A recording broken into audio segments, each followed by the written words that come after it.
In 1907, the Trenton Times newspaper reported on a strange and tragic occurrence involving one Albert Allen of Chicago and his wife, who was found dead of a gunshot wound. A gunshot wound from Albert Allen's gun.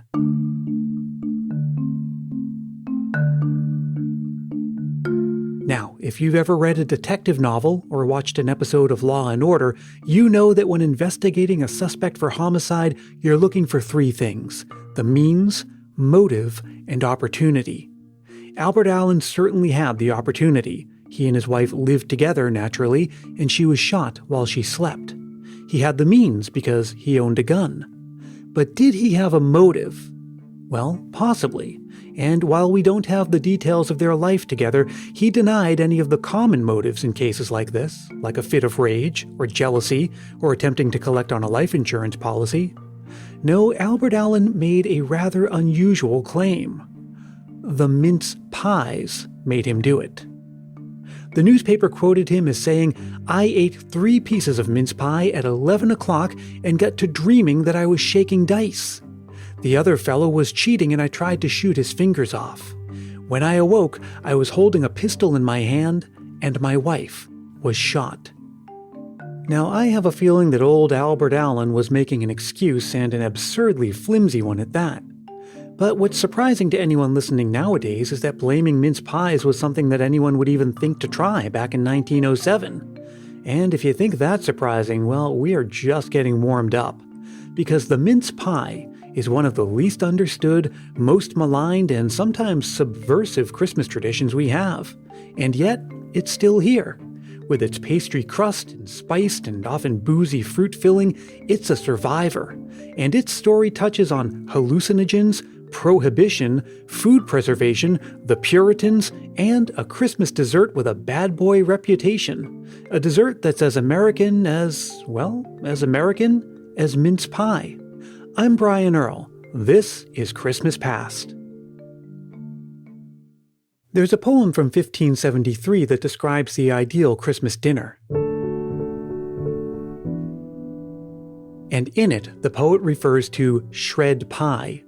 These were made of various kinds of shredded meat and included dried fruit like currants, raisins, and dates, as well as spices.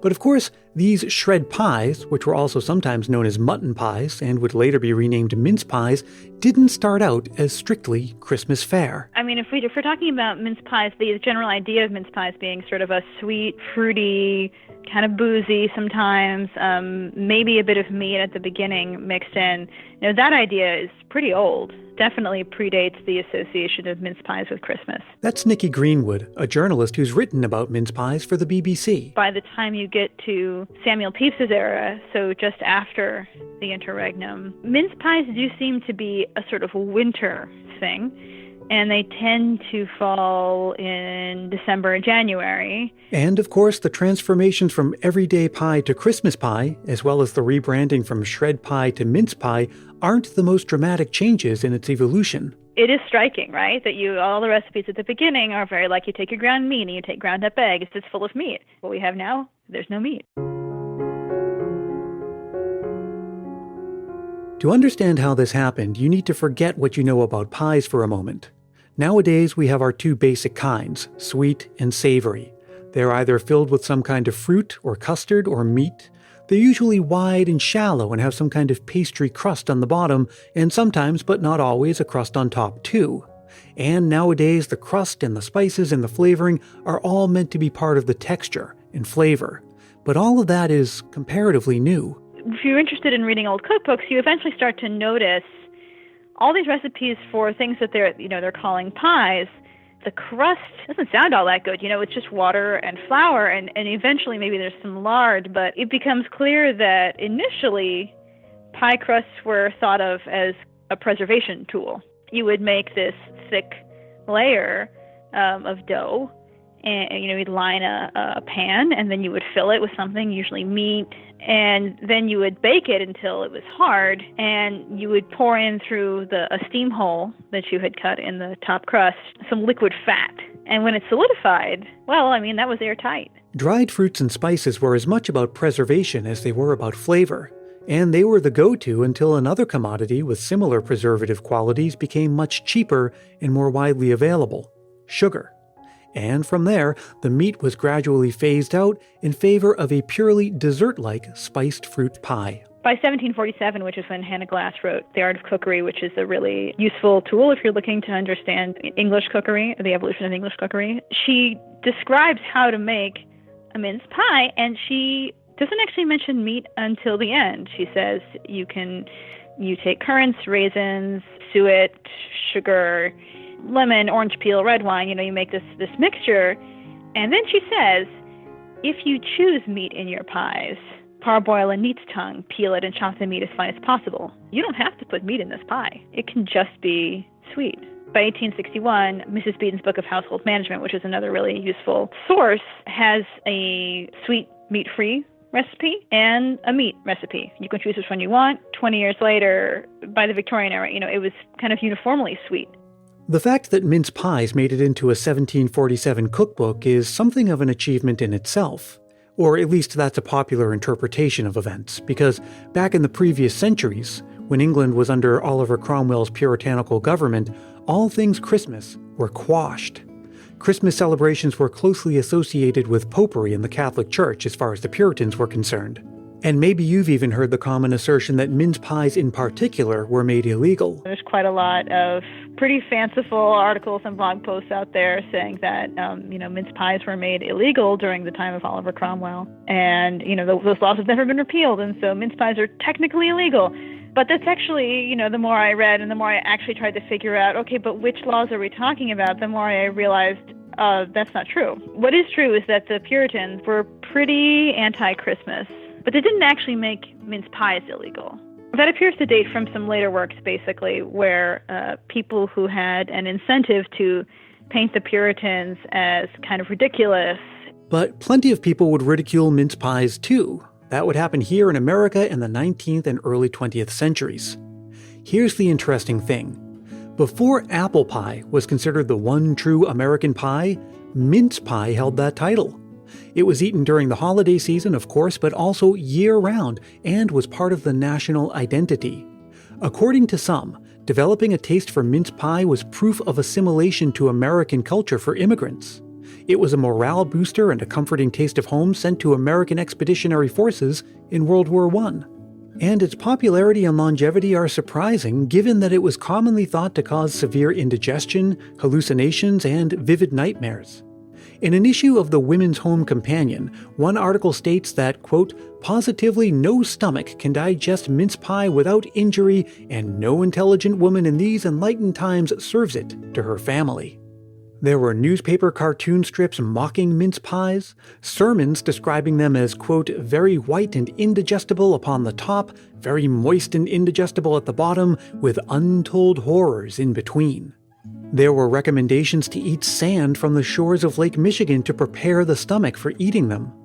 It goes on, and it probably by now helps you to understand why Albert Allen would say the strange effects of eating mince pie were to blame for him shooting his wife. We had a love-hate relationship with mince pie here in America, but that pendulum swung more toward love in 1919 because of a little thing known as Prohibition. During Prohibition, a time, of course, when many people were looking for ways to get alcohol in ways that weren't technically illegal, canned mince pie filling was a good candidate. The canned mince pie samples had an alcohol content of 14.12%, which that's basically the same as wine. If you ate a can of this pie filling, you probably feel pretty buzzed. And here we are about a century later. The phrase American as apple pie caught on sometime in the 1940s, and mince pie was demoted to a seasonal dessert, and a second-tier one at that. Today they're much more popular in England, Australia, and New Zealand. In the States, they've by and large fallen into the same category as fruitcake, which is to say, an acquired taste. But love it or hate it, mince pie is intricately woven into food history, American history, and Christmas history. You know what else is part of Christmas history? Churches putting on church pageants. And that's the topic of this episode's Christmas Memory.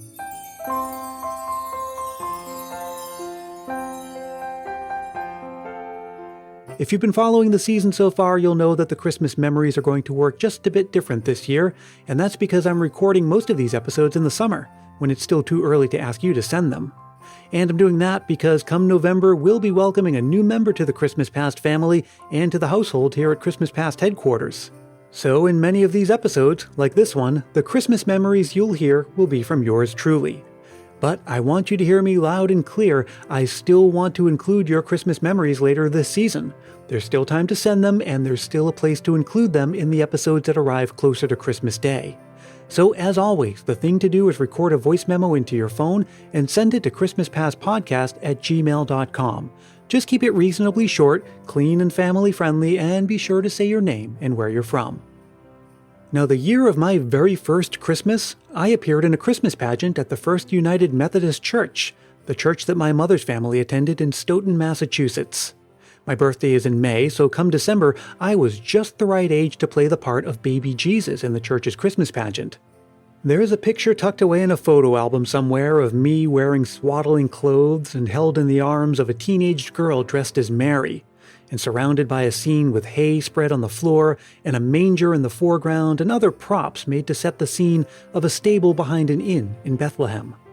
Now, this itself isn't a Christmas memory, not for me anyway, because I was too young to remember it. But I attended those church pageants every year throughout my childhood and teens.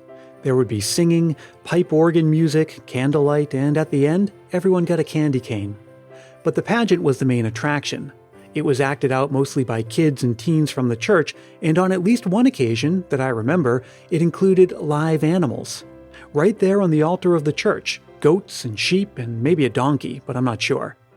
I have no idea where the animals came from, if they were from a congregant's farm or brought in from a petting zoo, but one thing's for sure, animals can be unpredictable. You can't always control when they'll decide to wander around or make noises, nor can you control their bodily functions. I'll spare you the full description and just say that by the end of the pageant, hay wasn't the only thing spread around the floor.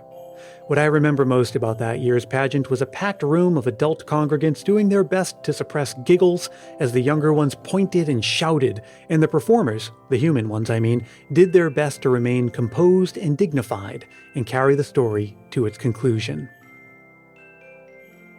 Christmas Past is produced in wonderful Willow Glen, California by yours truly, Brian Earl. Thanks so much to Nikki Greenwood, and thank you for being part of the Christmas Past family. I'm doing my part to grow the Christmas Past family. How about you? Telling a friend about this show or leaving a review on Apple Podcasts are quick and simple ways to show your support, and they really do make a big difference. It's like spreading Christmas cheer. And if you do leave a review on Apple Podcasts, I'll send you a Christmas Past sticker and a handwritten Christmas card to say thanks. Reach out for details on that. Again, you can reach me anytime at christmaspastpodcast@gmail.com or connect on Facebook, Twitter, and Instagram. And do join that private Christmas Past Facebook group if you haven't yet, for we're celebrating all season and beyond. And visit christmaspast.media for additional Christmas fun like articles, quizzes, infographics, and more. I hope your Christmas season is going wonderful so far, and I'm looking forward to spending all of it with you together, all the way up till Christmas Day. So until we meet again, stay safe and healthy, look out for one another, and may your days be merry and bright.